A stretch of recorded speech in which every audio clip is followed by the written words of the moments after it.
ইমাম আবু হানিফা রাহিমাহুল্লাহ মুহাম্মদ সাল্লাল্লাহু আলাইহি ওয়াসাল্লামের স্ত্রী উম্মে সালমার দুধ খাইছে, মানে সন্তান। আমাদের ইমাম আবু হানিফা স্পষ্ট ভাষায় বিভিন্ন কিতাবে পাওয়া যায়, ইমাম আবু হানিফা রাহিমাহুল্লাহু তাআলা নবী আলাইহিস সালাতু ওয়াস সালামের স্ত্রী উম্মে সালমা রাদিয়াল্লাহু তাআলা আনহার দুধ পান করেছে। সেই হিসাবে হযরত ইমাম আবু হানিফা রাদিয়াল্লাহু তাআলা নবী আলাইহিস সালাতু ওয়াস সালামের সন্তান ছিল, দুধ সন্তান ছিল। কিন্তু আমাদের ইমাম আবু হানিফা এই ৯২% মুসলমানদের দেশে যে ইমাম আবু হানিফা রাহিমাহুল্লাহু তাআলাকে আমরা সকলে শ্রদ্ধার পাত্র হিসাবে দেখি, সকলেই তাকে শ্রদ্ধা করি, সকলেই আমরা তার মাযহাব অনুসারী কিনা বলেন। ইমাম আবু হানিফা রাহিমাহুল্লাহ আল্লাহর রাসূলের সন্তান। মানে কম দুঃখে বলি যে হানাফি মাযহাবটাকে আমাদের দেশে আর মাযহাব রাখা হয় না, এটা আলাদা একটা ধর্ম বানানো হয়েছে। মানুষের কি পরিমাণ মস্তিষ্ক বিকৃত হলে ঠান্ডা মাথায় একজন টুপিওয়ালা একজন আলেম শত শত তার আলেম ভাইদের পাশে বলতেছে মুহাম্মদ সাল্লাল্লাহু আলাইহি ওয়াসাল্লামের সন্তান হলে ইমাম আবু হানিফা রাহিমাহুল্লাহ। লোকজন বলতে ঠিক, এই যদি তাদের পরিস্থিতি হয় ওয়ালা ইয়ানফাউকা ওয়ালা ইয়াদুররুক, অথচ তার কোনো কল্যাণও করতে পারবে না, অকল্যাণও করতে পারবে না। বিয়াদিকাল খায়র, কল্যাণ আল্লাহর হাতে। একটা মাখলুককে নিয়ে বাড়াবাড়ি করতে করতে কি পর্দায় গিয়েছে আমাদের দেশের এই আলেম ওলামা। তারা রাসূল সাল্লাল্লাহু আলাইহি ওয়াসাল্লামের প্রতি অপবাদ দিতে তাদের কুণ্ঠাবোধ হয় না। কিসের সাথে কি লাগাই দিয়েছে? একজনের মৃত্যুর ৩০ বছর পর জন্ম নিচ্ছে একটা মানুষ, সেই মানুষকে টেনে নিয়ে গেছে, তার দুধ পান করাচ্ছে, আবার যুক্ত করে দিচ্ছে আল্লাহর রাসূল এবং তার পরিবারকে। আস্তাগফিরুল্লাহ আযীম। এখন পর্যন্ত এই দেওবন্দের বাকি আলেমরা একটা অফিসিয়াল বিবৃতি দিল না, 1 মিনিটের জন্য বলল না যে পাগলকে ধরে একটু তাড়াতাড়ি মেন্টালে দাও অথবা একে ঘোষণা দিয়ে দাও যে এটা মানসিক প্রতিবন্ধী, কিচ্ছু বলল না। তাদের ভিতর জবাবদিহিতা নাই। আর আহলুল হাদিসদের সবচেয়ে বড় বৈশিষ্ট্য, তারা যদি তাদের জাতি ভাই ভুল করে বা দিনী ভাই, সঙ্গে সঙ্গে অন্য ঘরের লোক প্রতিবাদ করার আগে তারা নিজেরাই প্রতিবাদ করে সংশোধন করে দিয়ে প্রকাশ্যে এসে বলে আমার ভুল হয়ে গেছে। এই জবাবদিহিতাটা আহলুল হাদিস ছাড়ার কোথায় আছে? অথচ আমাদেরকে অকাত্য ভাষায় যারা গালি দেয় তারা বলতেছে ইমাম আবু হানিফা রাহিমাহুল্লাহ এতদিন বলতে এশার ওযু দিয়ে ফজর পড়ছে, এতদিন বলতো তিনি ঘুম পারতেন না, এতদিন বলতো ওযুর সাথে গুনাহ ঝরে যাওয়া বুঝতো, বিভিন্ন কিছু বলতে বলতে বলতে বলতে শেষ পর্যন্ত দেবতা বানিয়ে দিয়েছে, বলতেছে আল্লাহর নবীর সন্তান। আস্তাগফিরুল্লাহ আযীম। আল্লাহ, এই সমস্ত কথা যখন আমরা মুখ দিয়ে শুনি একজন আলেমের মুখে, তখন আমরা উপর দিকে তাকায় ভাবি আল্লাহ গজব বুঝি এখনই তুমি দিতে পারো। এত বড় কঠিন কথা, রাসূলের প্রতি অপবাদ, এত বড় মিথ্যা কথা একটা মাখলুককে কি করে বলতে পারে? আল্লাহ, ইমাম আবু হানিফা রাহিমাহুল্লাহর মতো যোগ্য আলেমকে যারা এইভাবে কটাক্ষ করে, ব্যঙ্গ করে, তার ঠাট্টা মস্করা করে তামাশার পাত্র বানিয়েছে, আল্লাহ তুমি তাদের হেদায়েত দাও, আর নয়তো তাদেরকে বিতাড়িত করো শয়তানের মতো। ইমাম আবু হানিফা রাহিমাহুল্লাহর যোগ্য সম্মান দিয়ে আমরা তাকে অন্তর থেকে ভালোবাসি আল্লাহর জন্য, কারণ তিনি নিজেই সত্য পর্যন্ত পৌঁছানোর জন্য চেষ্টা করেছিলেন সারাটা জীবন। ইদা সাহহাল হাদিস ফাহুয়া মাযহাবি, যেখানেই সহিহ হাদিস পাবে সেটাই আমার মাযহাব। আমরা আশাবাদী এই সমস্ত ভণ্ড যারা নিজেদেরকে দাবি করে ইমাম আবু হানিফার অনুসারী, অথচ তার নামে মিথ্যা কথা বলে, আমরা আশাবাদী ইমাম আবু হানিফা আল্লাহর কাছে বেঁচেও যেতে পারেন। কারণ তিনি যদি বলে আল্লাহ আমি সত্য পর্যন্ত পৌঁছানোর চেষ্টা করে ঘোষণা দিয়েছিলাম মরার আগে যে সহিহ হাদিস যেখানে পাবে সেটা মানবে, আমাকে মানাটা জরুরি না, আমাকে মানবে না, তখন এদের কি হবে? আল্লাহ তুমি আমাদের সঠিক দিনের বুঝদান করো, এই সমস্ত জাহিলিয়াত থেকে আমাদের বেঁচে থাকার তৌফিক দাও। আল্লাহুম্মা আমিন। আল্লাহকে বলেছিলেন ৯৯টা মানুষ হত্যাকারী, হে আল্লাহ মানুষ হত্যা করে যত পাপ করেছে কথা ঠিক, তবে আমার গুনাহ যদি কেউ ক্ষমা করতে পারে সে হলো সপ্তম আসমানের উপরে তুমি আল্লাহ, এ কথাও ঠিক। একজন তার ছেলেকে বললেন হে বেটা, আমি মরার পরে আমার লাশটা দাফন না করে পুরায় ছাই করে দিও, অর্ধেক ছাই পানিতে ফেলে অর্ধেক পুরায় দিও, মাটিতে ফেলে দিও। আব্বা আপনি কি ঠাট্টা করেন কিনা? এটা কি ধরনের কথা? একটা মানুষকে আমরা পুরায় দেব মৃত্যুর পরে, অথচ আমরা বিশ্বাসী, অথচ আমরা মুমিন। তখন তিনি বলেছিলেন মরার আগে তুমি আমাকে চেনো না বেটা, আমি তো আমাকে চিনি, আমার আল্লাহ যদি আমাকে ধরতে পারে তো আমার খবর আছে। মানে এই কথা বলার কারণে নবী সাল্লাল্লাহু আলাইহি ওয়াসাল্লাম বললেন তিনি জান্নাতে যাবেন। আল্লাহর নবীর বাড়িতে ফেরেশতা ঢোকে না, তার স্ত্রী বলতেছে আমার স্বামী আমার প্রতি মন খারাপ করলো কিনা, ব্যাপারটা কি? তিনি তো সালাম দিয়ে হাসি মুখে তার স্ত্রীদের সাথে কথা বলে, আরে ঘরে ঢোকে না কেন? দেখে যে ঘরের নিচে কুত্তা আছে। সেই নাপাক কুকুরকে পানি দিয়েছিল একটা পতিতালয়ের নোংরা, অপরাধ করা, শরীর বিক্রি করে টাকা রোজগার করে একটা বেশ্যা মহিলা, এই কাজ করার কারণে আল্লাহর নবী বললেন এই কামের কারণে সে জান্নাতে চলে যাবে। তাহলে সেই আল্লাহর ক্ষমতা কি কম বেশ হয়েছে বলে মনে করেন? 250 কোটি মুসলমান মুনাজাত করে, কাম হয় না, ব্যাপারটা কি? এত মার খাচ্ছি কেন আমরা? বোঝা গেল সপ্তম আসমানের উপরে বহু দূরের কথা, এই সামিয়ানাও পার হচ্ছে না মুনাজাতে। কারণ জাত মুনাজাত কোথায় করতে হয়, কিভাবে চাইতে হয় তা জানেই না। এই হাত তুলে যেদিন শাহজালালের দরবারে গিয়ে বলেছিল, হ্যাঁ শাহজালাল, এমন পাওয়ারফুল তুমি ছিলে, মরার পরে তোমার ক্ষমতা বেড়ে গেছে, তুমি আল্লাহকে বলে আমার গুনাহ ক্ষমার ব্যবস্থা করো। এই হাত তুলে মুনাজাত করলে এই মুনাজাত আর কত দূর যাবে? যেই লোকটা কারণে অকারণে রাসূলের বিরোধিতা করে যেখানে সেখানে মুনাজাতে দাঁড়ায় যায়, এই কান্নার কত দূর উপরে যাবে? সে কুনুতে নাজেলা বুঝবে কিভাবে? যেই লোকটা সর্বদা টাকনুর নিচে কাপড় পরে, হারাম দ্রব্য খায়, মানুষকে কষ্ট দেয়, গালি দেয়, এই লোকটা মুনাজাত করলে আর মুনাজাত কত দূর যাবে? 250 কোটি লোক বলতেছে, আল্লাহ আমার ফিলিস্তিনি অসহায় ভাই বোনদের তুমি বাঁচাও। ওইদিকে হাসপাতালে পর্যন্ত বোমবাড়ি, শত শত নিরীহ বাচ্চাকে হত্যা করেছে, ঠিক কিনা বলেন? বিষয়টা কি? এই বিষয় নিয়ে আমি আজকে বক্তব্য দেব। কথা গরম হলে রাগ করবেন না তো আবার। লিল্লাহি তাকবীর, আল্লাহ কবুল করুন, আল্লাহুম্মা আমিন। ব্যাপার আছে, কাজ হচ্ছে না কেন? কাজ না হওয়ার পিছনে দায়ী আমরা। খালিদ বিন ওয়ালিদ, এদিকে আসো। তুমি নাকি বলেছো যুদ্ধের ময়দানে আবারও আমি সেনাপতিগিরি করব, এত সাহস তুমি পাও কোথায়? তুমি কি জানো তোমার বিপক্ষে যারা যুদ্ধ করবে তাদের সংখ্যা কত বেশি? খালিদ বিন ওয়ালিদ বললেন, হে আল্লাহর রাসূল, হে সাহাবায়ে কেরাম, তোমরা শোনো, আমার 2টা অস্ত্র আছে, 1 কোরআন, 2 আল্লাহর রাসূলের হাদিস। কথা বলার সাথে সাথে তিনি পড়লেন, আউযু বিল্লাহি মিনাশ শাইতানির রাজীম, লা তাহিনু ওয়া লা তাহজানু ওয়া আনতুমুল আ'লাউনা ইন কুনতুম মুমিনিন। আল্লাহ বলেছে তোমার কোনো চিন্তা নাই, তোমার কোনো ভয় নাই, বিজয়ের মালা আমি তোমার গলায় দেব যদি তুমি মুমিন হতে পারো। এই আয়াত দ্বারা তুমি কি বুঝালে খালিদ? খালিদ বলতেছে, আমি এটাই বুঝালাম, এই আয়াতে তো আল্লাহ সংখ্যার কথা বলে নাই, বলছে মুমিন হলে বিজয় দেব, কয়জন হলে বিজয় দেব তা তো বলে নাই। আর একটা দলিল বলো। আর একটা দলিল তিনি বললেন, হে নবী, মাত্র কয়েকদিন আগে আপনি মসজিদে নববীতে আমাদেরকে বলেছিলেন দার্সে, শোনো আমার সাহাবীরা, যার ভিতরে ঈমান আছে ও হলো তাজা, যার ভিতরে ঈমান নাই ও হলো মরা। হাল ইয়াস্তাবিল আহইয়া ওয়াল আমওয়াত, তাজা আর মরা যেমন, ঈমানদার আর বেঈমান তেমন। তা আমি যদি সত্যি ঈমানদারি হই, তো আমি তো তাজা, আরে মরা মানুষের সাথে যুদ্ধ করব, ভয় কিসের? এখানে সবচেয়ে বেশি বয়স্কার একটু তাকায় দেখতে দেন, 20 সেকেন্ড দেখি। আচ্ছা, এই যে আমার এই বাবাজি মনে করেন, ওনার বয়স অনেক না? এই যে আপনার পিছনে অনেক বয়স না?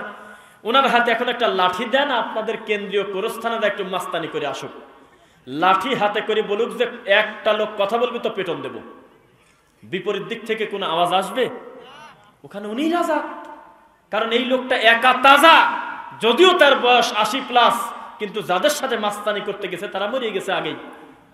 তো খালিদ বিন ওয়ালিদ বলতেছে, আমি যদি সত্যি মুমিন হই, তা আমি তো তাজা, আরে মরার সাথে যুদ্ধ করব, তো সংখ্যা দিয়ে কি করব? আজকে খালেদের অভাব। খালি ব্যানার নিয়ে রাস্তায় যা হু হু করে কান্নাকাটি করলে কাজ হবে না, ফয়সালা আসবে উপর থেকে।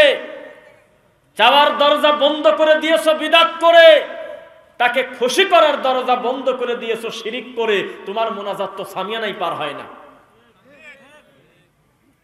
তুমি আল্লাহকে বিশ্বাস করো না, তুমি পৃথিবীতে আল্লাহর হকে সবচেয়ে দামি ইবাদত নামাজ সালাত, এই সালাতেরই তুমি জায়েত রাখলে, বিদআত দিয়ে শিরিক দিয়ে পূর্ণ করে রেখেছে, আল্লাহর হকও মানে না, রাসূলের নীতিও মানে না। এই লোক কান্নাকাটি করলে তা 250 কোটি কি আর 300 কোটি কি? এইবার আসেন, সিদ্ধান্তহীনতায় ভুগতেছি আমরা, সেটা হলো আমাদের এই দেশে মোট আমরা কত কোটি মুসলিম আছে একটা এভারেজ ধারণা বলেন তো, কম বেশি হলে পাপ হবে না বলেন না? মোট জনসংখ্যা তো 20 কোটি, কিন্তু আপনি ধরেন যে 16-17 কোটি আমরা মুসলিম আছি, আছে কিনা? আছে কিনা বলেন তো দেখি।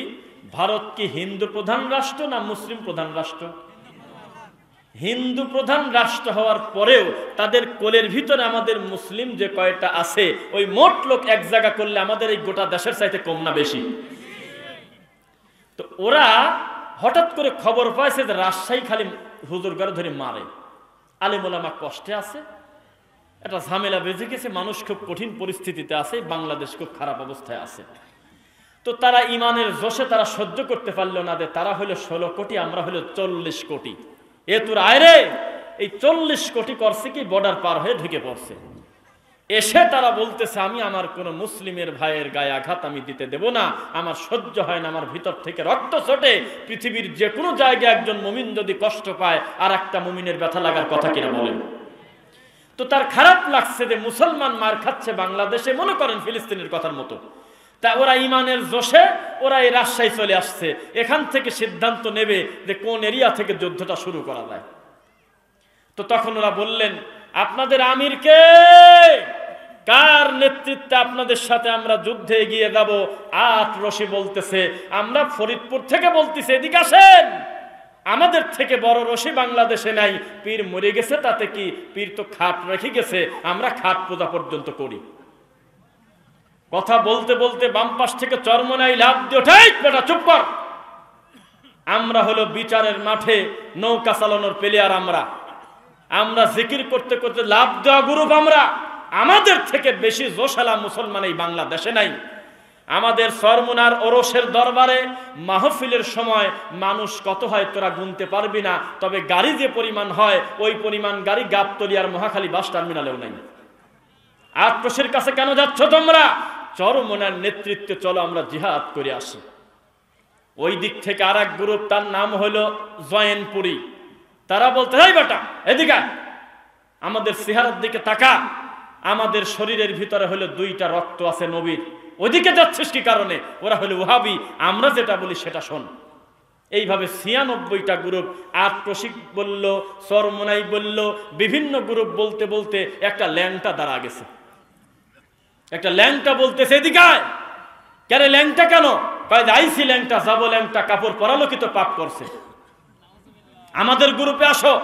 এবার আপনাদের কাছে আমার প্রশ্ন, আমার মুসলিম ভাইটা যে ব্যথা নিয়ে আসছে আমাদের সহযোগিতা করার জন্য, ও কার হাত ধরে সহযোগিতা করবি? বিপদ বাড়ল না কমল? তো মুসলমানের হলো এই পরিস্থিতি।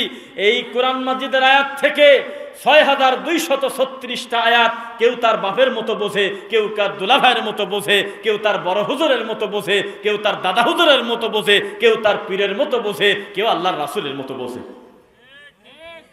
আল্লাহর রাসূলের মতো বোঝা মানুষের সংখ্যা যেদিন বাড়বে সেদিন আপনি মনে করবেন আল্লাহর কাছে মোনাজাত করতে দেরি, জেরুজালেম রক্ষা হতে, ইসরায়েলকে ধূলিসাৎ করতে আল্লাহর 1 সেকেন্ড সময় লাগবে না।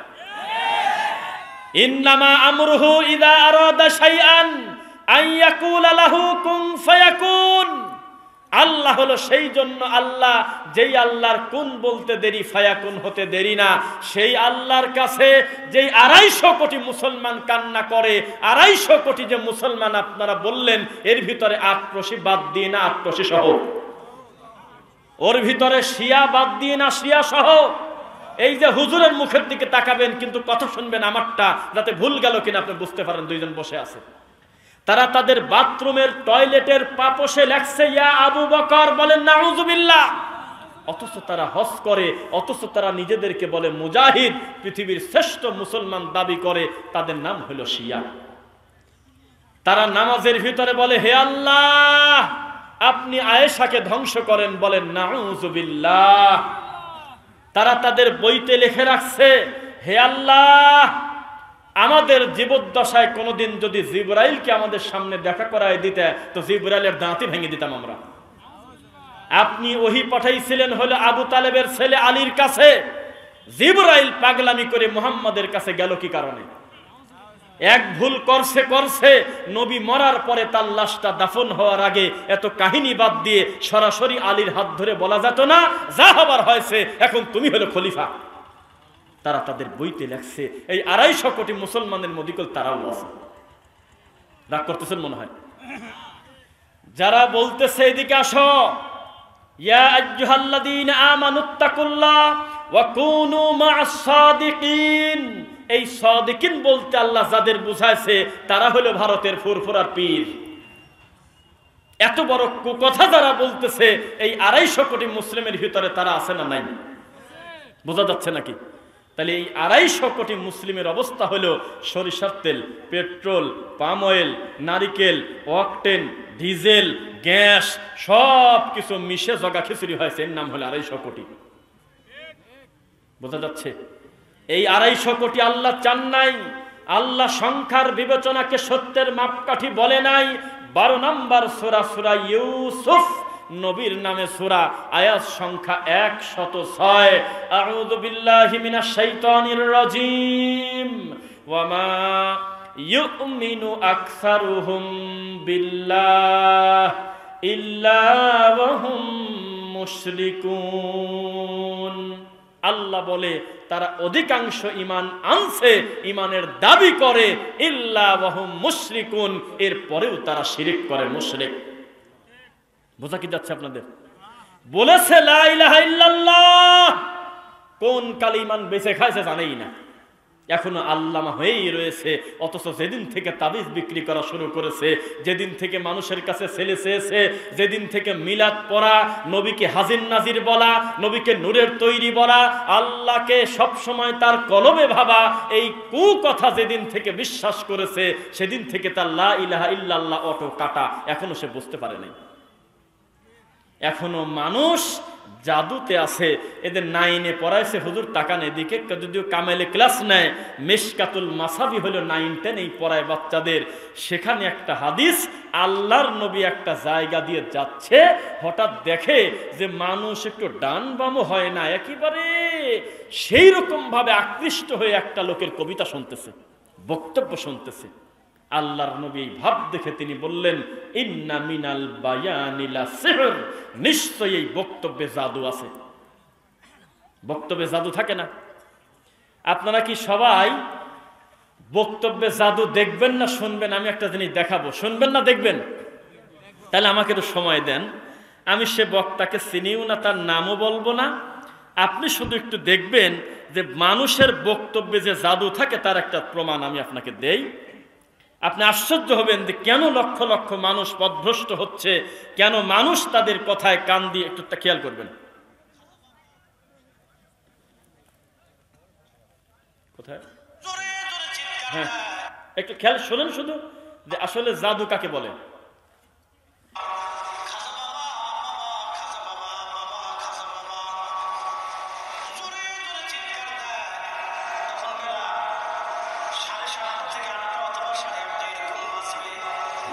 এইটুক শুধু আমি শোনালাম।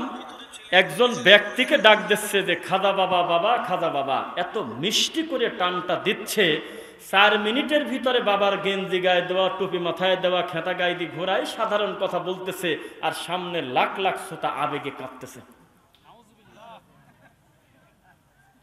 বলতেছে বাবাজি তো এমনি সময় বের হয় না, আজকে গেঞ্জি গায়ে দিয়ে বের হয়ে গেছে। এখন এই সামনের লোকজন খালি কাঁদতেছে। বলেন তো কেন? কারণ তার কণ্ঠে জাদু আছে। ও মানুষকে নজরবন্দি করেছে তার মিষ্টি কণ্ঠ দিয়ে, কানে হাত দিয়ে হু হু করে কাঁদে, পাবলিক সেন্টিমেন্ট কাজে লাগায়, আবেগ নিয়ে শত শত জাল হাদিসের ইনজেকশনের সিরিজ তার ভিতরে ঢুকায় দিচ্ছে। আর বিপরীতে সহি কথা যখন বলা হয়, তখন অফলাইনে আমাদের বলে ইহুদির দালাল, আর অনলাইনে বলে তোরা হলো ফিতনাবাজ খ্রিস্টান। বোঝা কি যাচ্ছে? আজকে এই উম্মার দরদে সবচেয়ে বেশি যারা ভূমিকা পালন করে তারা হলো আহলুল হাদিস, তারা হলো সালাফি মানহাজের লোক। মিথ্যা না সত্য? মিথ্যা না সত্য? কিসের তুমি কোথাকার প্লেয়ার? এক ডক্টর আসাদুল্লাহ গালিব হাফিজাহুল্লাহ এক সালাতুর রাসূল বই লেখে সারা পৃথিবীর বাংলা ভাষাভাষী মানুষের সালাত পরিবর্তনের ব্যাপারে, রাসূলের কায়দায় সালাত পরিবর্তনের ব্যাপারে যেই ভূমিকা রেখেছে, লক্ষ কোটি বেদাতি মুফতি আল্লামা এক জায়গা হয়ে 10 মিনিটও আল্লাহর নবীর সালাতের ব্যাপারে তাদের উপকারী বক্তব্য নেই। অথচ তাদের বক্তব্যে লাখ লাখ মানুষ জড়ো হচ্ছে, আর তারা এটাকেই মনে করতেছে হকের মাপকাঠি। বলেন নাউজুবিল্লাহ। সিরিয়াস কথায় আসেন। মুহাম্মদুর রাসূলুল্লাহ সাল্লাল্লাহু আলাইহি ওয়াসাল্লাম তিনি বলছেন, আমার সামনে নবীদেরকে এবং তাদের উম্মতকে পেশ করা হবে। আমি এমন নবীকে দেখব, একটা নবী হেঁটে যাচ্ছে, তার সাথে লোকের সংখ্যা মাত্র 2 জন। আমি বললাম, আশ্চর্য, ইনিকে? বলা হবে, আপনি যেমন একটা সময়ের নবী ছিলেন, আখেরি নবী, ইনিও একটা সময়ের নবী ছিল, শত শত বছর দাওয়াত দিয়েছে, কথায় সাড়া দিয়েছে মাত্র 2 জন। আবার আর একটা লোক আমার সামনে আসবে, পিছনে থাকবে একজন, সামনে থাকবে একজন। আমাকে বলা হবে, সামনের লোকটা নবী আর পিছনের লোকটা হলে সেই নবীর সাহাবী, সেই নবীর অনুসারী উম্মত। আবার আমি একটা নবীকে হেঁটে যেতে দেখব, সহিহ বুখারীর হাদিস, সহিহ মুসলিমের হাদিস। তখন আমি বললাম যে একা একা হেঁটে যায় কে? তখন বলা হবে, ইনি একটা রানিং নবী ছিল, আল্লাহর এই মাটির উপরে একটা সময় শত শত বছর দাওয়াতি কাজ করেছে, তার কথায় কেউ সাড়াই দেয় নেই। তারপরে আমার দিকে ধেয়ে আসতেছে একটা গ্রুপ, যেই গ্রুপ মনে হচ্ছে আমসত্তর পার হয়ে যাবে, তবু মাথা দেখা যায় না। বিশাল একটা গ্রুপ আমার দিকে আসতেছে। আমি তখন মনে করব নিশ্চিত এটা আমি মুহাম্মদ সাল্লাল্লাহু আলাইহি ওয়াসাল্লামের উম্মত। আমি যখন বলবো এরা কারা, এরা কি আমি নবীর উম্মত কিনা, সঙ্গে সঙ্গে নাকচ করে দিয়ে বলা হবে, এটা হলো মুসা নবীর উম্মত, এটা আপনার উম্মত না। তারপরে সেই উম্মত চলে যাওয়ার পরে আর একটা উম্মতের এমন দল আমার দিকে আসবে, যার ডান দেখা যায়, বাম দেখা যায় না, পিছন দেখা যায়, সামনে দেখা যায় না, চোখ যত দূর যায় শুধু মাথা আর মাথা। বলা হবে এরা হলো উম্মতে মুহাম্মাদি। মুহাম্মদ সাল্লাল্লাহু আলাইহি ওয়াসাল্লাম আমাদেরকে বলতেছে, হে আমার উম্মতেরা, বিচারের মাঠে আমি যত উম্মত নিয়ে আমি আল্লাহর সামনে দাঁড়াবো, আমার আব্বা আদম থেকে শুরু করে ঈসা নবী পর্যন্ত আর কোন নবী এত সংখ্যক উম্মত নিয়ে দাঁড়াতে পারবে না। সুবহানাল্লাহ। আমি তোমাদেরকে নিয়ে গর্ব করতে চাই আল্লাহর সামনে। আল্লাহর সামনে আমি গর্ব করব। আমাকে কয়েকটা পুরস্কার দেবে বিচার শুরু হওয়ার আগেই। 1 নাম্বার পুরস্কার, হিসাবের বাইরে 70,000 উম্মতকে আল্লাহ অটো জান্নাতে দিয়ে দেবে। ওই 20 সেকেন্ডের একটা আমল দেব আপনাদের, অতি দ্রুত সামনের দিকে একটু আগায় বসবেন, কোনো কথাবার্তা না বলে, যাতে আমাদের বক্তব্যে বিঘ্ন না ঘটে। আমরা কোনো রকম আউল ফাউল সাইড সাইডে কোথাও যাব না, তার কারণ যাতে অল্প সময় আমরা মূল কথাটা বলতে পারি। এরপরে যেহেতু আলোচক আরো রয়েছেন, আল্লাহ সকলকে কল্যাণ দিন, আল্লাহুম্মা আমিন। এরপরে বলা হবে, হে নবী, আপনার এত সংখ্যক উম্মতের ভিতরে 70,000 উম্মত পার হলে আর কতই উন্নতি হলো। আল্লাহর নবী বলল, কথা শেষ হয় নাই, আমিও দাবি করেছি আল্লাহর কাছে, বিনিময়ে আল্লাহ প্রত্যেক হাজারের সাথে আরো 70,000 যোগ করে দিয়েছে। তো ক্যালকুলেট করে আমরা সেদিন হিসাব করছি, তার পরিমাণ হয় 490 কোটি। কত কোটি? 490 কোটিকে বিনা হিসাবে আগে সাইড করে জান্নাতে দেবে। তাদের একটা মাত্র আমল ছিল, তারা কোনো কুলক্ষণে বিশ্বাস করত না। বিয়াদিকাল খায়র, সব কল্যাণ আল্লাহর হাতে, এটাই তারা বিশ্বাস করত। বিশ্বাস করেন তো আপনারা? কল্যাণ কার হাতে? আল্লাহর হাতে। তাহলে আমার ফিলিস্তিনের মুসলিম মার খাচ্ছে, আমার আরেক জায়গার মুসলিম মার খাচ্ছে, মুসলিম হিসেবে আমার ব্যথা লাগে না? যার ব্যথা লাগে না সে মুমিন না, যার কষ্ট লাগে না সে মুসলিম হতে পারে না। পাশাপাশি আফসোসও তো আমার আছে যে আমি যে জিহাদ করতে চাচ্ছি, আমি জিহাদের অস্ত্র হিসাবে কি বেছে নিলাম? জিহাদের অস্ত্র হিসেবে আমি কি বেছে নিলাম? আল্লাহর নবীকে আল্লাহ সান্ত্বনা দিচ্ছে, ওয়ালাকাদ নাসরাকুমুল্লাহু বিবাদরি ওয়া আনতুম আদিল্লাহ। হে নবী, আমি তো বুঝে ফেলছি 3 ভাগের 1 ভাগ ভেঙে নিয়ে গেছে আব্দুল্লাহ বিন উবাই সুলুল। এই জন্য আপনার মনটা খারাপ যে আপনার পিছন থেকে সাহাবীদেরকে ভেঙে নিয়ে গেল। খবরদার, মন খারাপ করবেন না। মনে করে দেখেন বদরের ঘটনা, কিভাবে আমি আপনাকে সহযোগিতা করেছি, ওইভাবেই আমি আবার সাহায্য করব। শর্ত হলো ফাত্তাকুল্লাহ, আল্লাহকে ভয় করেন। কি করতে হবে বলেন? আল্লাহকে ভয় করেন, তাহলে বিজয়ের মালা আমি আপনার গলায় দেবই। দেয় নাই? দিয়েছেন কিনা? তাই তো আপনি এখনো বসে আছেন। 313 জন ছিল নবী এবং তার সাহাবী, তারা ছিল 1000-এর উপরে। কিভাবে তারা পারে? আমরাও কয়েকজন মিলে একেবারে ফু দিয়ে ইসরায়েলকে উড়াইয়া দেব? জি না, কখনো সম্ভব হবে না যদি বিশুদ্ধ আল্লাহর ভয় না নিয়ে, যদি আল্লাহকে পুঙ্খানুপুঙ্খানুভাবে ভয় না করে যদি মাঠে নামেন, পরাজয় নিশ্চিত। কেননা জান্নাতে আপনি যাবেন, কিন্তু শর্ত হলো ঈমান এবং আমলে সালেহ করতে হবে। যেদিন থেকে আল্লাহর সাথে শিরিক করেছেন ওদিন থেকে আপনি সংখ্যায় মুসলমান, বাস্তবে আপনি গরু ছাগলের থেকে খারাপ। যেদিন থেকে আপনি বিদআত করেছেন সেদিন আপনি নবীর উম্মত থেকে খারিজ হয়ে গিয়েছেন। তওবা না করা পর্যন্ত আপনার ইবাদতই তো রানিং কবুল হচ্ছে না। এই মানুষ জিহাদ করবেন কার সাথে? আর আমাদের এই দেশের জিহাদ কি, এটা কি শুনবেন নাকি একটু? আমাদের এই দেশের জিহাদ হলো, মসজিদে আমি সালাত পড়তে গেছি, আমার জুতা চুরি হয়ে গেছে। এটা কি স্বাভাবিক না অস্বাভাবিক? কথা তো বলে না। আমার জুতা মসজিদ থেকে চুরি হয়ে যাবে, এটা কি স্বাভাবিক না অস্বাভাবিক? স্বাভাবিক। তা আমি তখন কি করলাম, যে কোনো এক জোড়া মন মতো বাইছে নি বাড়ি চলে গেলাম। হলো? আরে আমার জোড়া তো নাই, তাহলে আমি আর এক জোড়া নেওয়ার অধিকার আমার রাখি কিনা? রাখি না। চুপ করে দাঁড়ায় থাকবো। লাস্টে যে জোড়া বাঁচবে সেই জোড়া আমার, না বাঁচলি খালি পায়ে হেঁটে যাবো। কেন? আমি অকারণে আর একটা লোকের জুতা নিতে যাবো, ও তো আমার জোড়া নেয়নি। যে নিয়েছে সে তো চলেই গেছে। তার আমাদের জিহাদ কি জানেন? রাস্তার উপরে গাছ ফেলায় একটা চলন্ত অ্যাম্বুলেন্সে একটা মারিয়ে দিলাম, একটা গুলি অথবা একটু কি বলে আগুন লাগাই দিলাম। তো ওই লোকটা তার আমার ক্ষতি করে নাই, বোঝা যাচ্ছে না? এই যে একটা পুলিশকে মারা হলো কালকে না পরশুদিন, একটা পুলিশকে মারিয়ে দেওয়া হলো। এখন পর্যন্ত কি কেউ একটা প্রমাণ দিতে পারছে যে এই পুলিশ এর আগে দুইজন মানুষ হত্যা করছে? কোনো প্রমাণ আছে? একজন মানুষ হত্যা করছে প্রমাণ আছে? না। তাহলে আপনি তাকে মারলেন কেন? কারণ রাগে মারছেন, রাগটা ওর প্রতি না, আপনার সামনে যেই আসতেছে তাকেই মারবেন, আপনার ব্যাপারটাই আলাদা। এই জন্য আপনার বিদ্যা ছাড়া জিহাদে নামলে আপনার নেকি তো বহুদূরের কথা।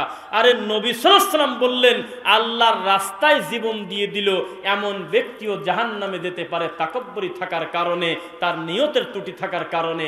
আর পুলিশ মারি জান্নাতে চলে যাবেন?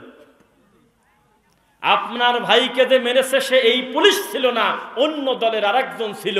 আপনি এই পুলিশটাকে মারলেন কেন? এর নাম হলো না বুঝে আন্দাজে জিহাদ করা। বোঝা কি যাচ্ছে? এর নাম হলো জিহাদ করা নয়। আপনাকে যে মারছে আপনি তাকে মারবেন, তবে নিজে মারতে পারবেন না। আইনি প্রক্রিয়ার মাধ্যমে তাকে সাজা দিবেন। আপনি হাতের কাছে যাকে পারেন তাকে মেরে দিতে পারেন। এটা কেমন কথা? এই যে আজকে মাহফিল করে রাতে রওনা দেব, আল্লাহু আলাম, আল্লাহ তুমি ভালো জানো, তুমি সবচেয়ে বড় জ্ঞানী। হঠাৎ হতে পারে রাস্তায় আটকে একটা গাড়ি পুরাই দিল, ভেঙে দিল। এই গাড়িওয়ালা তার কি ক্ষতি করেছে এটা কি কেউ বলতে পারবেন? বলতে পারবেন? মান কতালান নাস, একজন মানুষকে কেউ যদি হত্যা করে তাহলে একজনকে হত্যা করে নাই। কতালান নাসা জামিআ, সে যেন সারা পৃথিবীর সব মানুষ হত্যা করে দিয়েছে। বলেন নাউযুবিল্লাহ। তাহলে জিহাদ করতে চাচ্ছেন আপনি কি নিয়ে? সেই জিহাদের বিদ্যা জ্ঞান লাগবে কিনা একটু বলেন। এত ইমানের জোশ কেন আমাদের দেশে? আপনারা আমরা আগ বাড়িয়ে নাম বলেন না, মিডিয়ায় উঠে যাবেন, হিসাব করে কথা বলা লাগে। আমাদের দেশে এমনও কিছু হুজুর ছিল মারা গেছে, এমনও কিছু বড় আলেম ছিল, তিনি যখন জেলে ছিল তার নামের উপরে আমার এই ভাইয়ের মতো, আমার মতো যুবক ছেলে শত শত এই রাজশাহীতে তাজা রাস্তার উপরে জীবন দিয়ে দিবে ব্যাপারই না ছিল? না, না দেয় নাই। তার নামের উপরে জীবন দেবে, কিন্তু টাকনোর উপরে কাপড় পরবে না। ফজরের নামাজে জামাতে নামাজ পড়বে না, পারলে জীবন দিয়ে দেবে। আল্লাহর কসম কথা সত্য, আল্লাহর কসম কথা সত্য। পুলিশের সামনে 15 জন দা ডিং ডিং করতেছে, মনে হচ্ছে যে পুলিশ গুলি করলেই জান্নাতে ঢুকে যাবে। জীবন দিয়ে দেওয়া তার জন্য খুব ইজি। যেই হুজুরের জন্য জীবন দিতে চাচ্ছে মুহূর্তের ভিতরে, ওই হুজুরকে ভালোবেসে আজ পর্যন্ত দাড়িটাকে একটু লম্বা করতে পারে নাই, এখনো বিরাসের মতোই আছে। কত প্রমাণ লাগবে আপনি আমাকে বলেন? ফজরের সালাত আদায় করা জামাতের সাথে এটা কঠিন না জীবন দিয়ে দেওয়া কঠিন? ফজরের সালাত জামাতের সাথে আদায় করাটাই কঠিন হয়ে গেছে, জীবন দেওয়া কঠিন না। নারায়ে তাকবীর বলে যে দিলেন 5টা গাড়ি পোড়ায়, ইসলামের কতটুকু উপকার হলো? যার বিরুদ্ধে গিয়েছেন সে যদি জালেম হয় তাহলে তা আপনি আরো তাকে খেপায় দিলেন। বোঝা যাচ্ছে না? ইসলাম আপনাকে এই শিক্ষা দেয় না ইসলাম বলে এই মোহনপুরের ভিতরে 4টা আল্লাহওয়ালা ভালো মানুষ আছে, তারা সুদ দেখতে পারে না। তারা যখন খবর পায় অমুক লোকটা সুদখোর, তখন তার ভিতরে রক্ত ছোটে, কারণ সে জানে এটা মায়ের সাথে জেনা করার মতো পাপ, এটা এত বড় অন্যায় যে পাপের শাস্তি মুখে আনাও কেমন জানি লাগে। এই 4টা লোক করলো কি, 4টা লাঠি হাতে করে তারা মনে করলো যে অন্তত 2-1টা সুদখোরে মারিয়ে দেব ইমানের জোশে। মানে সহ্য করতে পারতেছে না যে আল্লাহর হুকুম মানে না। আর আয়াত তো রেডি আছে, ওমান লাম ইয়াহকুম বিমা আনজালাল্লাহ ফাউলাইকা হুমুল কাফিরুন ফাসিকুন জালিমুন। আল্লাহর হুকুম আহকাম দিয়ে বিচার মানে না যারা, ফয়সালা করে না, তারা কাফের, তারা ফাসিক, তারা জালেম। রেডি, আয়াত তো রেডি। ইমানের জোশে লাঠি হাতে করে যায় একটা সুদখোরে মারি দিল, তাহলে গোটা দেশে সুদ বন্ধ হয়ে গেল, তাই না? হয় নাই? এই মোহনপুরের গ্রামবাসী মনে করলে আমরা হলে আহলে হাদিস, আমরা কোনো হারাম দ্রব্য খাই না, কোনো তাবিজ কবজে বিশ্বাসী না, আমরা শিরিক করি না, বিদাত করি না। আর আমাদের রাজশাহীতে শুনলাম আমচত্বরে নাকি একটা নাস্তিক আছে। এত বড় সাহস! কে কোথায় আসিস, চল আমরা আমচত্বরে দেওয়া ওই নাস্তিকটা রাস্তায় মারিয়ে দেব। তাহলে ওই নাস্তিকটাকে যদি একবার কষ্ট করে টুপিওয়ালারা মারিয়ে দিতে পারে, তাহলে গোটা রাজশাহী নাস্তিক মুক্ত, তাই না? কেন আপনি বুঝতে পারেন নাই? ওই নাস্তিক তার বাপকে নাস্তিক বানাতে পারতেছে না, ওই নাস্তিক তার আপন ছোট ভাইকে নাস্তিক বানাতে পারে না, কারণ সে দৃশ্যমান একটা বিয়াদব। দাওয়াত দিতে গেলেই ম্যাক্সিমাম জায়গায় লাথি খায়, গুড়ি খায়। সর, হিন্দুর তাও একটা ভগবান আছে, তোর তো কেউ নেই, যা সর। এমনি সে অবহেলিত, নাস্তিক হওয়ার কারণে তাকে কেউ দেখতে পারে না। ওর থেকে বড় বিয়াদব হলো আপনার মসজিদের হুজুর, যে জর্দাব খায় আর হলো তাবিজের ব্যবসা করে। ও মানুষের ঈমান নষ্ট করে 3 বছর পর পর 10 জনের, আর আপনার হুজুর এক একটা জুমার খুতবায় শত শত মানুষকে জাল হাদিস শেখায়। বড় অপরাধী কি ইমাম সাহেব না ওই নাস্তিক? রাগ করতেছেন মনে হয়? সূত্রের বাইরে অসত্য কথা বলে প্রত্যেকটা কথা, মা ইয়ালফিদু মিন কাউলিন ইল্লা লাদাইহি রাকীবুন আতীদ, প্রত্যেকটা কথা শব্দের হিসাব আমার আল্লাহর কাছে দিতে হবে কিনা বলেন? হবে কিনা? তাহলে আপনার ইমাম হলো বেশি ডেঞ্জারাস। যেই ইমাম বলে আল্লাহর নবী হলো হাজির নাজির, এ 30টা নাস্তিকের থেকে বেশি খারাপ। কারণ একটা গ্রামে একটা নাস্তিক থাকে, ও গবেষণা করে চিন্তা করে বছরে তার মতো 5টা নাস্তিকও বানাতে পারে না, এটা তার জন্য কঠিন। কিন্তু একটা বেদাতি হুজুর শত শত মানুষকে বেদাতি বানাতে সক্ষম, ঠিক কিনা? তাহলে বেশি খারাপ কে, নাস্তিক না আপনার হুজুর? রাগ করতেছেন? যেই আলেম বলতে পারে কে কোথায় আছে এদিকে আসো, হজ করতে গিয়েছিলাম আমি, আল্লাহর নবীর ঘাম মুবারক নিয়ে আসছি, তোমাদের একটু সেটায় গায়ে দিয়ে দেব। এই তোমরা এদিকে আসো, আমি হযরত আলীর কবর জিয়ারত করে আসলাম, যে দেখি আলীর একটা চুল পাওয়া গেছে, সেই চুল প্রতিদিন একটু একটু একটু একটু করে বাড়ে, আমি একটু সাইড থেকে কাটিয়ে নিয়ে আইছি, আসো। যেই লোক বলতে পারে তোমরা কে কোথায় আসো এদিকে আসো, আয়েশা মসজিদ থেকে আমি একটু মাটি তুলে নিয়ে আসছি, এই মাটি যদি শনিবারের দিন বিকালে 3 নিঃশ্বাসে 1000 বার আল্লাহর নাম নিয়ে তাবিজের ভিতরে ভরে তোমার গলায় দেই, ছেলে ঠেকায় কিনা? তাহলে এই হুজুরটা বেশি খারাপ না ওই নাস্তিকটা বেশি খারাপ? আপনি আমাকে বলেন। কিন্তু আমাদের সমাজের কথা, ফজরের নামাজ পড়ে নাই, টাকনুর নিচে কাপড়, ঈদের নামাজে জামাত ফেল করে, পিতা মাতাকে দেখতে পারে না, মেয়ের সম্পত্তি ছেলে লিখে দিয়েছে, ছেলেটা মেয়েকে, এত বড় বড় পাপে জর্জরিত। চা খেতে খাতে খালি শুনছে আম চত্বরে নাকি একটা লোক আল্লাহর ব্যাপারে অথবা একটা ধর্ম বিরোধী কোনো কাজ করছে, তখন ওকে যদি সুযোগ দেন একটা লাঠি হাতে করে ও জামাইরি দিয়ে আসবে।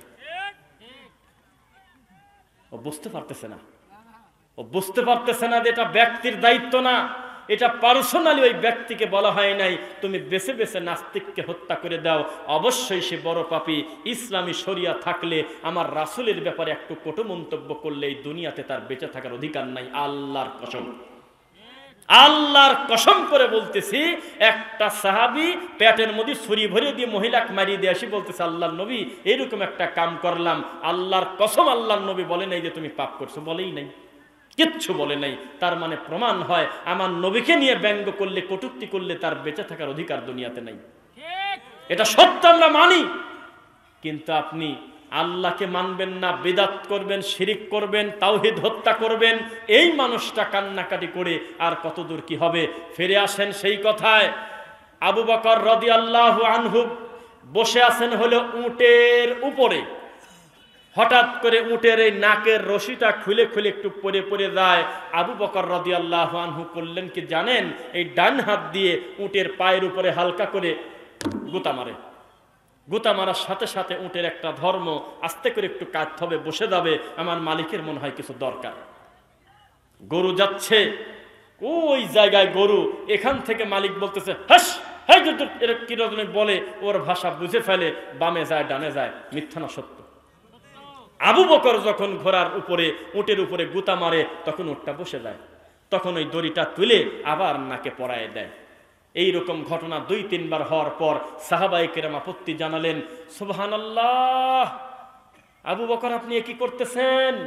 আল্লাহর নবীর মরার পরে উম্মতে মুহাম্মাদির শ্রেষ্ঠ মানুষ হলো আপনি, রানিং প্রধানমন্ত্রী আপনি, আমরা যারা বসে আছি একটা লোকও কি চোখে পড়ল না? ইশারা করলেই তো দড়িটা তুলে দিতাম। তখন তিনি বললেন, হে আমার সাহাবীরা, আমি জানি উটের রশিটা তুলে দিলে কোনো অন্যায় হতো না, ইশারা করলে কে কার থেকে আগে এসে তুলে দেবে এটা আমি জানি, প্রতিযোগিতা হতো, তবে আমার একটা চিন্তা হয়তো, তাই তুললাম না। কিভাবে? বলেছে, আমার বন্ধু, আমার জামাই, আমার নবী, আমার কলিজার টুকরা মুহাম্মদুর রাসূলুল্লাহ সাল্লাল্লাহু আলাইহি ওয়াসাল্লাম মরার আগে বলে গেছে, ইযা সাআলতা ফাসআলিল্লাহ, যা দরকার আল্লাহকে বলো। এই রশিদা আমি তুলতে পারি না, তোমাকে বলবো কে? কয়দিন আগে সৌদি আরবের একটা পুলিশ, আর সৌদির পুলিশ ইকুয়াল টু বাংলাদেশি খয়রাতি 3 কোটি হলো মুফতি। একটা পুলিশের যে আকীদা, তার আল্লাহ সম্পর্কে যে স্বচ্ছ ধারণা, বাংলাদেশে খয়রাতি মুফতি 3 কোটি এক জায়গা করলে হবে না। এই ওই পুলিশ দেখেছেন, মনে হাত তুলবেন, একজন হাজির গলায় বলতেছে যে তাবিজ দেখছে, বলতেছে তাবিজ কেন, তাবিজ কেন? তো বলে যে এটা আমার গিনামের হুজুর দিয়েছে, দেখছেন না, দিয়েছে, দেখছেন, সাক্ষী আছে, হ্যাঁ ঠিক আছে, তোমার এটা কেন নিছেন? উনি ওনার মতো ব্যাখ্যা দিচ্ছেন আরবিতে। তখন তিনি সুন্দর করে তাকে বললেন যে এটা শিরক, আমার নবী বলেছে শিরক, মান তাআল্লাকা তামিমাতান ফাকাদ আশরাক, মান আল্লাকা শাইআন উকিলা ইলাই। একের পর এক তাকে হাদিস বলে সুন্দর করে তাবিজটা ছিঁড়ে বলল, যা দরকার আল্লাহর কাছে চান। সুবহানাল্লাহ। এবার কি বুঝেছেন শিক্ষা কাকে বলে, বিদ্যা কাকে বলে বুঝেন? এইটা দিয়ে সংসার চালাচ্ছে হুজুর। কয়দিন আগে, 2-3 দিন আগে, যারা আমার ভিডিও দেখেন, আমি একটা তাবিজ আনবক্সিং করছি, দেখছেন কেউ? হাত নামান। ওর ভিতর থেকে কি বের হয়েছিল বলেন তো? কি বের হয়েছিল তাবিজের ভিতর থেকে? 2টা সুতা আর একটা গাছের বাকল ভরে দিয়েছে একটা বড় মাওলানা মুফতি একটা নিরীহ মাদ্রাসার বাচ্চা ছেলের গলায় দিয়ে বিল নেছে হলো 1225 টাকা। যারা বলে একদিন ঠিক হবে, বয়স হলে মানুষের বলে জ্ঞান বাড়ে, বয়স হলে বলে মানুষ সংশোধন হয়, ইবলিস তো দিন দিন শয়তানেরও বাড়তেছে। ইবলিসের চাইতে সিনিয়র লোক এখানে একজনও নাই। দিন যত যাচ্ছে শয়তানি কমাচ্ছে না বাড়াচ্ছে বলেন? বয়স বাড়া কমার সাথে সম্পর্ক নাই। বেদাতি হুজুর যদি বিদাত থেকে তওবা না করে, দিন যত যাচ্ছে আরো বিদাত বেশি করে করতেছে। যেই হুজুর শিরিক প্রচার করে, লক্ষ লক্ষ টাকা তার দান করলে আরো বেশি শিরিক প্রচার করে। উড়ে সে পোকা।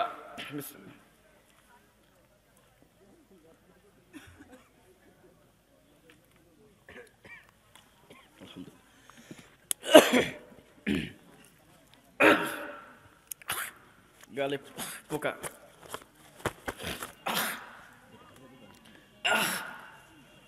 নবী সাল্লাল্লাহু আলাইহি ওয়াসাল্লাম ওয়া ক্বালার রাসূল ইয়া রাব্বি ইন্না কওমি ইত্তাখাযু হাযাল কুরআনা মাহজুরা। কবর পূজারীরা বলতেছে আব্দুল কাদের জিলানী নাকি আল্লাহর নবীকে মিরাজে বলে এইভাবে হাত দিয়ে ঠেকা দিয়েছে। কই যাচ্ছেন? কয় যে আমি তো মিরাজে যাচ্ছি, আমার আল্লাহ ডাকছে। কেন যাচ্ছেন? কথা আছে, দাঁড়ান, আমাকে চেনেন না? মানহাজার রাজুলিয়া জিবরাইল, এই লোক কিডা? কয় এটা হলো আপনার উম্মতের বড়ডা, এ হলো গাউসে পাক আব্দুল কাদের জিলানী। কি চাচ্ছ তুমি? আল্লাহর সাথে আপনার বহু কথা হবে, একটাবার সুযোগ পেলে আল্লাহকে বলে ফেলবেন আমার এই কাদেরি মাযহাবের যারা থাকবে, আমাকে যারা অনুসরণ করবে, তাদের কবরে যেন আপনার মুনকার নাকির না পাঠায়। না পাঠায় জানো, এটা আমি নিজ দায়িত্বে বুঝে নেব। এই কথা যে বিশ্বাস করে তার কি ঈমান থাকে? তার কি ঈমান থাকে? নবী সাল্লাল্লাহু আলাইহি ওয়াসাল্লামকে আল্লাহ মিরাজ করিয়েছেন, এটাকে বিশ্বাস করেন তো?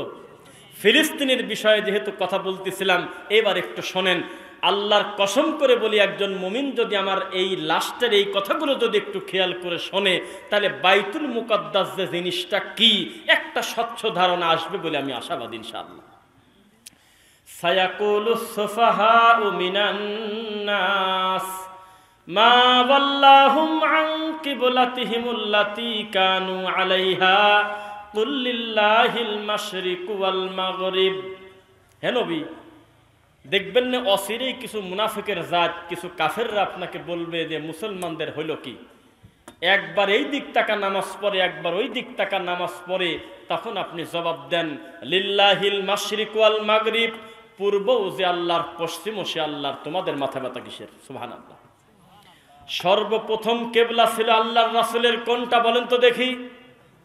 বাইতুল মুকাদ্দাস 16 থেকে 17 মাস তিনি সালাত আদায় করেছেন একটা পর্দায়। তার ভিতর থেকে কদনারা তাকাল্লুবা ওয়াজহিকা ফিস সামা, পড়তেছে নামাজ ঠিকই, কিন্তু বারবার আকাশের দিকে তাকায়, মানে চোখ দিয়ে না, ভিতর দিয়ে তাকায় মন থেকে, যে আমার এখন যদি ঘুরে আমার আল্লাহ যদি বাইতুল্লাহর দিকে মুখটা ঘুরায় দিত, একটু মনে মনে চাওয়া।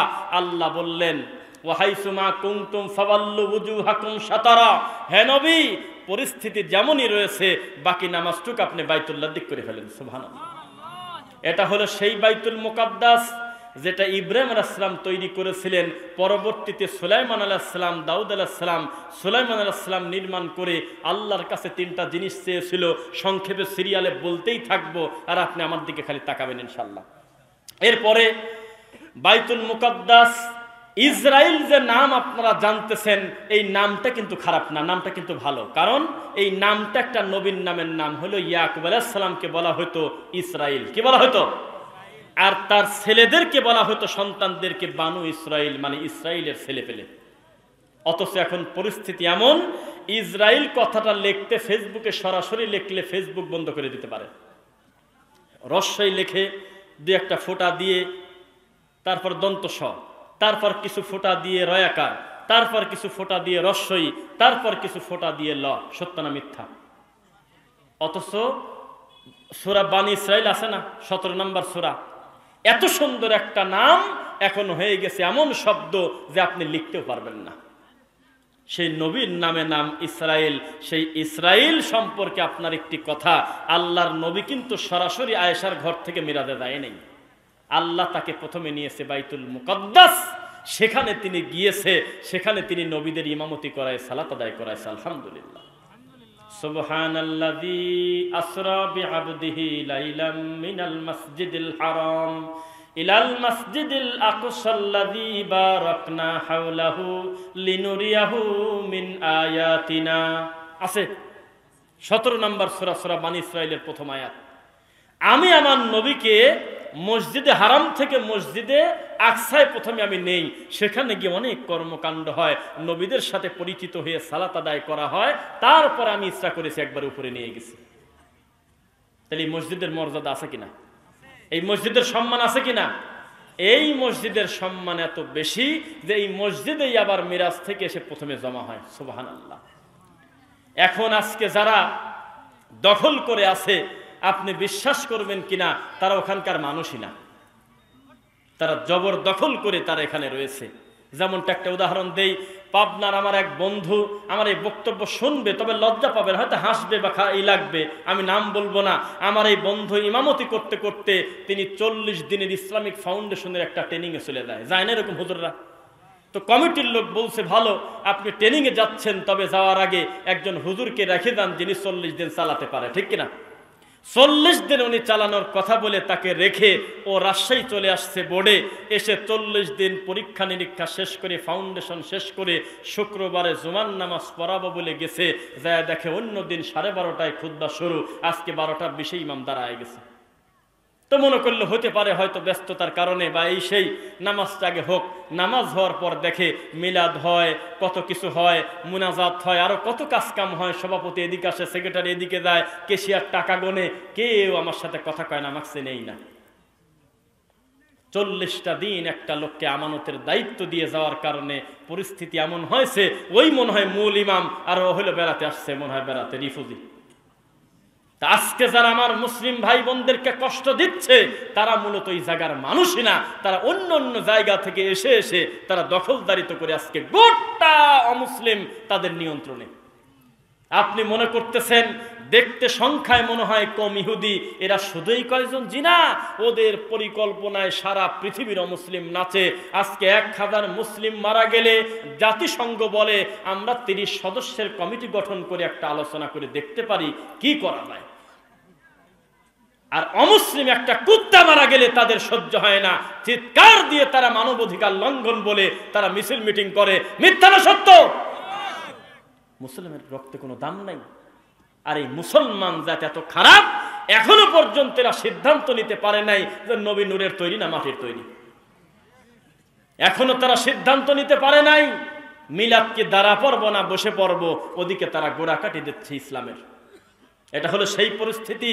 হিজবুত তাওহীদ আনছে কারা? খবর নেন। আহলে কোরআন কারা? খবর নেন। নবীর একটা হাদিস অস্বীকার করলে সে কাফের, আর আহলে কোরআন বলতেছে নবীর হাদিস মানেই হলো বাতিল, মিথ্যা কথা। নাউযুবিল্লাহ। এগুলো কোথা থেকে ডেলিভারি হয় আপনি বোঝেন না? 3 দিন পর পর এক একটা গ্রুপ বের হয় আর মূলধারার আহলে হাদিসদেরকে অকথ্য ভাষায় গালিগালাজ করে। এরা কারা আপনি কি বোঝেন না? ফেসবুকের একটা পোস্ট দেখলাম, একটা হাসি আসলো, ধর্ম মনে করে আবার শুনেন না। এটা একটা লোক মরার পরেও বলে আফসোস করতেছে। কেন? বলে যে আমার বউর হাতে আমি খুন হয়েছি, এরকম লোক নাই দুনিয়ায়। স্ত্রীর হাতে স্বামী খুন হচ্ছে না, খুন হওয়ার পরে ওই লোক তো মরে গেছে, এখন ওই লোক স্বপ্নে আসি বলে দেখতেছে ওই বউ বিধবা ভাতা পাচ্ছে। জেলে মেলে আবার কিসের? জেল নাই, এখন বিধবা কাঠ হয়েছে আর আমি বসে বসে খাচ্ছে। তখন সে বলল লা ইয়ামুতু ফিহা ওয়ালা ইয়াহইয়া, এ তো মরিও না বাঁচিও না, এ তো বিপদের শেষ নাই। তা আমাদের মুসলমানদের পরিস্থিতি হইল এরকম। ওআইসি বলেন, জাতিসংঘ বলেন, মানবাধিকার কমিশন বলেন, মনে হচ্ছে লোকটা মনে হয় ইসলামের পক্ষেই আমাদের দিকে আসতেছে, কিন্তু হঠাৎ করে আবার দেখি কয়েকদিন না যেতেই পোল্টি মেরে আবার রাজনৈতিকে ঘুরে গেছে। মিথ্যা না সত্য? হেফাজত যখন মাঠে নামলো তখন মনে হবে গোটা দেশে মনে হয় তাদের বাহ দাবি তো কত সুন্দর, ইসলামিক দাবি নিয়ে রাস্তায় নামলো। কয়েকদিন পর তারা যেই সার্টিফিকেট পেয়ে গেল, যাকে বলছিল যে সন্ধ্যা পর্যন্ত সময় দিলাম পালানোর পথ খুঁজে পাবেন না, তাকেই তারা মা বানা ছাড়ছে। ইন্নাল ইনসানা লিরাব্বিহি লাকানুদ, আল্লাহ সার্টিফিকেট দিচ্ছে আমার এই বান্দা, আমার এই দাস হলো নিমুখ হারাম, অকৃতজ্ঞ, অকৃতজ্ঞ জাত। মনে হচ্ছে দাবিটা সঠিক, সামান্য কিছু টাকার বিনিময়ে আল্লাহর দিন বিক্রি করতে এই জাতির কোনো কিছু আসা যায় না। মিথ্যা না সত্য? এই হলো পরিস্থিতি। এ জাতি কবে সংশোধন হবে? আমি কয়েকদিন আগে একটা ভিডিও দিছি যে মসজিদে ঢুকেই জমিদারের মতো বসবেন না, আগে আল্লাহর ঘরে 2 রাকাত সালাত আদায় করে বসবেন। শুনছেন? দেখছেন? বলুন তো কারা দেখছেন? না, এইদিকে আমার পাপ হয়েছে বলা। ওরে বাবা, অনেক কমেন্ট আছে মনে হয় 6500, অত তো সম্ভব না দেখা। মানে 2 মিলিয়ন লোক দেখছে, 20 লাখ। তা আমি মনে করলাম যে বসেই আছি, কিছু কমেন্ট দেখি। হাতে গোনা 2-1টা কমেন্টে মাশাআল্লাহ আলহামদুলিল্লাহ, বাদ বাকি মোট হলো তুই কাফের, তুই খ্রিস্টান, তুই ইহুদির দালাল, তুই ইংরেজদের দালাল। হাই রে গাল! তো মসজিদে যায় 2 রাকাত নামাজ পড়লে খ্রিস্টান হব, এটা কোন নীতি বলেন? কয়েকদিন আগে ডক্টর মুজাফফর বিন মোহসেন হাফিজাহুল্লাহর একটা রিল ভিডিওর ক্লিপ আমার সামনে আসলো। উনি বলতেছে ইন্নী ওয়াজজাহতু ওয়াজহিয়া লিল্লাযী ফাতারাস সামাওয়াতি ওয়াল আরদা হানিফা ওয়া মা আনা মিনাল মুশরিকিন। জায়নামাজের দোয়া মনে করে যেটা পড়তেছেন এটা বেদাত। এটা কি কোনো পাপ করছে বলেন তো? এই কথাটা বলে কি যে নোংরা ভাষায় গালি, এটা আর সহ্য করা যাচ্ছে না। এই তুই ইংরেজের দালাল, এই তুই খ্রিস্টানের দালাল। এই জাতিটাই নেগেটিভ। এই মিডিয়া সব বলা যায় না, এই গোটা জাতি নেগেটিভ। এই গোটা জাতি হলো নেগেটিভ, মানুষই না এরা। যারাই তাদের তাওহীদের কল্যাণ করতে আসছে, যারাই তাদের দাওয়াতি কাজ করতে আসছে, যারাই তাদের ভালো খেদমতের জন্য আসছে, তাদেরকে নিয়েই তারা ব্যঙ্গ ঠাট্টা করছে। মিথ্যা না সত্য? তাদের হুজুর বৃদ্ধ হলে তারা পূজা করে। আমরা দেখেছি ওই বড় হুজুর মরে যাওয়ার আগে একটা মরা মানুষের গায়ে রুমাল বাঁধিতে মুরিদ করছে, কয়দিন আগেও দেখছি। আর আমাদের হুজুররা বৃদ্ধ হলে আল্লাহ তাকে দিয়ে আরো বেশি দিনের খেদমত নেয়। আলহামদুলিল্লাহ। আমাদের শায়েখ বসে সালাত আদায় করলো, এই মুফতির জাত, এই খয়রাতি গোষ্ঠী এমন ভাষা ব্যবহার করে একজন বয়োবৃদ্ধ একজন আলেম, যার এক সালাতুর রাসূল বইয়ের কাছে তোর খয়রাতি ফাজাইল মকসদুল মুমিনিন বেহেশতি দেওর উপমহাদেশের লাখ লাখ আলেমের এই নোংরা বই এককারে তার এক পৃষ্ঠা খেদমতের কাছে কিছুই না। এই লোকটাকে নিয়ে ব্যঙ্গ করলি তোরা কি মানুষ? কোরআন এবং হাদিসের সঠিক দাওয়াতের খেদমত যারা এই উপমহাদেশে নিয়ে আসছে, আপনি তথ্য প্রমাণ নিয়ে দেখেন, তাদেরকে তারা সহ্য করে নেই, তাদেরকে গালি দিয়েছে, অকথ্য ভাষায় গালিগালাজ করেছে তাদের। এই বর্তমান গোটা বাংলাদেশে আহলে হাদিসের সংখ্যা সর্বোচ্চ 3 কোটি, আর তোমাদের সংখ্যা আমি ধরে নিলাম যে 10 কোটি। প্র্যাকটিস যারা করো, এই 3 কোটি লোকের কথায় এত মাথা ঘোরে কেন? আমাদের 3 কোটিকে মাইনাস করে জিহাদ করো, যাও ঠেকালো কে? আমাদের এই 3 কোটিকে মাইনাস করে তুমি অন্য কর্ম করো। কিন্তু আমরা যখন কোনো ফতোয়া দেই, তোমার গা লাগে কেন? বোঝা গেল এটাই সঠিক ফতোয়া, তোমার সহ্য হচ্ছে না তাই। কয়দিন আগে এর নাম বলাও ফরজ হয়ে গেছে, ওই যে হাকিমুন নফস নামে একটা জোকার, উম্মতের বলে ডাক্তার, চিকিৎসক বলে, বেদাতির একেবারে ঠিকাদার, জিনরা বলে তার জালসায় দাওয়াত দেয়। এই মিথ্যা না সত্য বলছি বলেন? তাকে বলে জিনরা বলে জালসায় নিদা দাওয়াত দিচ্ছে। এত বড় এক প্রতারক, এত বড় এক ভণ্ড দেওবন্দি এক মুফতি, সে বলতেছে আমরা নাকি এতদিন ধরে ইসরায়েলের টাকা খাইছি। শুনছেন? এই সব কথার কোনো মানে আছে? কয় যে আহলে হাদিসরা ইংরেজদের দালাল, তারা ইসরায়েলের টাকা দীর্ঘদিন খাইছে, এই জন্য এখন তাদের গুণগান গায়। কোন একটা মুফতি রানিং মাহফিলে লাখ লাখ মানুষের সামনে বলতেছে, আর এই জাতি তার নাম দিয়েছে হাকিমুন নফস আল্লামা মুশতাকুন নবী কাশেমি দাবা, দাজ্জাল বাহিনী নাম দিতেছে। মুজাফফর বিন মোহসেন ভাই বলছে দাবা, দাজ্জাল বাহিনী। আমরা আরেকটু সিরিয়াস বলতাম, তাছাড়া উনি নরমই বলছে। এই নোংরা মুফতি বলতেছে ইসরায়েলের টাকা খাও তোমরা আহলে হাদিস, তোমরা তো তাদের পক্ষে বলবেই। যেই লোক বলতেছে আমার কাছে একটা লোক আসছে তাবিজ নেওয়ার জন্য, আমি বলতেছি আমার কাছে তাবিজ নিলে অব্যর্থ তাবিজ, কাম হবে, তবে কাম হলে 1 লাখ টাকা আমার মাদ্রাসায় দিয়ে দিস, এত বড় একটা ভণ্ড হুজুর। সেই লোক বলতেছে আমরা বলে ইহুদির দালাল। শুনছেন? তো এই জাতি আজকে কোথায়?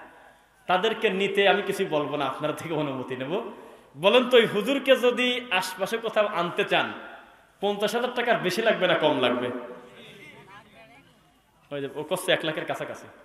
সত্য আসে না, তাছাড়া অ্যাডভান্স দিতে হয় তার 50,000, হেলিকপ্টার ছাড়া আসবে না। এই প্রতারক হুজুর বলতেছে আমরা নাকি ইসরায়েলের দালাল। শুনছেন কি ভাষা? এটা আলেমের মুখের ভাষা। রেজাউল করিম আবরারের ছেলের গলায় তাবিজ নাই কেন? তন্ন তন্ন করে খোঁজেন, মিথ্যা বললে আমাকে ধরেন। আমি দায়িত্ব নিয়ে বলতেছি, তার নিজস্ব মুখের কথা টকশোতে উনি বলছে আমি নিজেও তাবিজ নেই না, আমার বাচ্চার গলায়ও তাবিজ নেই।